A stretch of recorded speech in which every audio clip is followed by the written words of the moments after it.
Assalamualaikum warahmatullahi wabarakatuh. Apa kabar anak-anak? Semoga semuanya dalam keadaan sehat walafiat, tidak kurang suatu apapun. Amin. Bertemu kembali dengan Ibu Dewi di pembelajaran prakarya kelas 9. Sebelum pembelajaran dimulai, mari kita berdoa terlebih dahulu dengan mengucapkan basmalah bersama-sama. Bismillahirrahmanirrahim. Semoga Allah memberikan kemudahan dan kelancaran pada pembelajaran hari ini. Amin. Anak-anak, hari ini kita akan belajar prakarya kelas 9 dengan pokok bahasan budidaya ikan konsumsi. Tujuan pembelajaran, setelah mempelajari materi ini, siswa mampu 1. Menyebutkan pengertian ikan konsumsi. 2. Menyebutkan aneka ragam ikan konsumsi yang dapat dibudidaya. Yang ketiga, mengidentifikasi sarana dan peralatan serta wadah yang digunakan dalam budidaya ikan konsumsi. Sebelum memulai materi hari ini, mari kita ulang kembali materi sebelumnya. Ikan konsumsi adalah ikan yang dibudidayakan untuk tujuan konsumsi atau sebagai sumber pangan. Sedangkan budidaya ikan konsumsi adalah usaha untuk memelihara dan mengembangbiakkan ikan agar tetap lestari sehingga dapat memperoleh hasil yang bermanfaat. Anak-anak yang hebat, hari ini kita akan melanjutkan belajar mengenai budidaya ikan konsumsi. Potensi perikanan di Indonesia meliputi perikanan tangkap dan perikanan budidaya. Maksudnya, ikan yang kita konsumsi itu hasil tangkap, baik dari sungai maupun laut, dan hasil dari budidaya. Perikanan budidaya dikembangkan pada 1. Budidaya ikan air tawar, yaitu ikan yang dibudidayakan pada dataran tinggi dan dataran rendah. Contohnya ikan lele, patin, mas, dan nila. Yang kedua, budidaya ikan air payau, yaitu yang dibudidayakan pada daerah pantai, muara sungai, dan rawa payau. Contohnya ikan bandeng dan udang.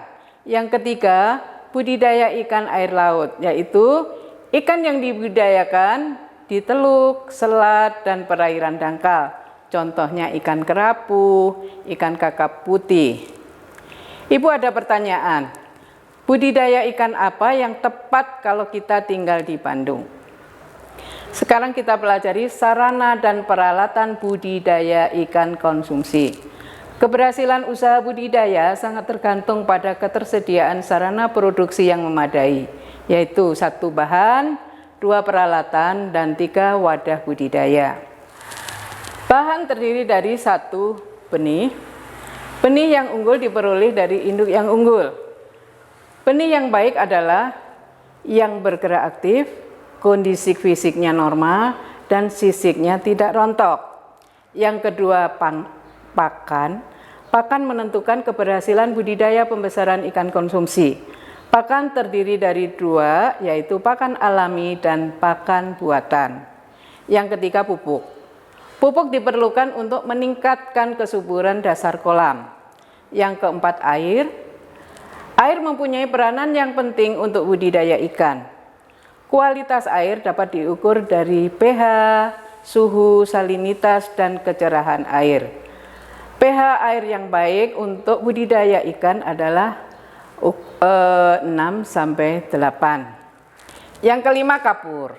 Kapur digunakan untuk mempertahankan kestabilan keasaman pH tanah. pH tanah yang baik untuk budidaya ikan adalah 6-9. Yang keenam, obat-obatan. Obat-obatan digunakan untuk mengobati penyakit yang dapat mengganggu proses pertumbuhan dan perkembangan biodata budidaya. Yang kedua, peralatan budidaya. Apa saja peralatan budidaya? 1, penggaris, 2, jaring atau serokan, yang ketiga, alat sortir, yang keempat, timbangan, yang kelima, tudung saji.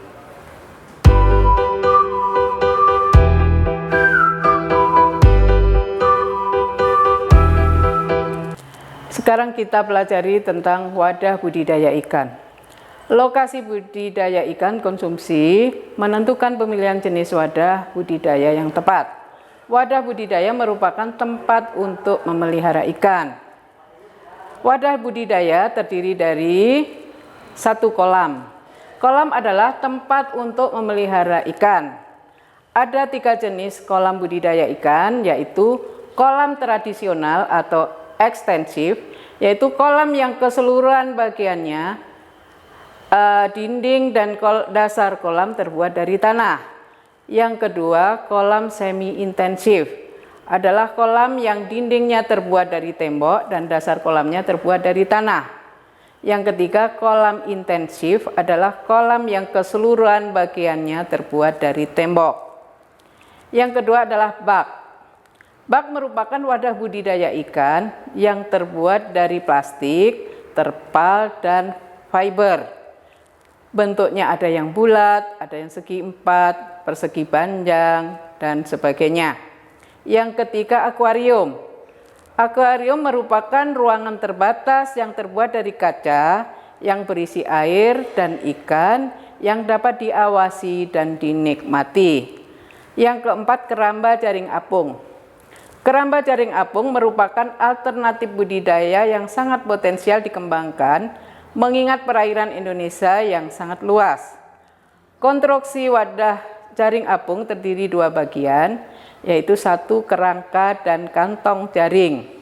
Kerangka berfungsi sebagai tempat pemasangan kantong jaring dan tempat untuk orang berlalu lalang.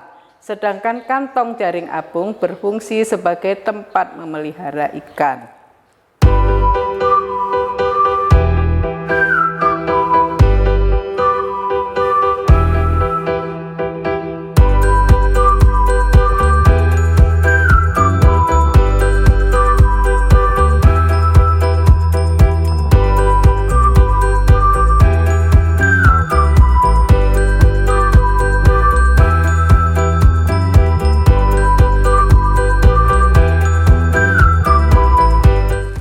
Sekian materi yang Ibu sampaikan hari ini, mudah-mudahan dapat kalian pahami dengan baik.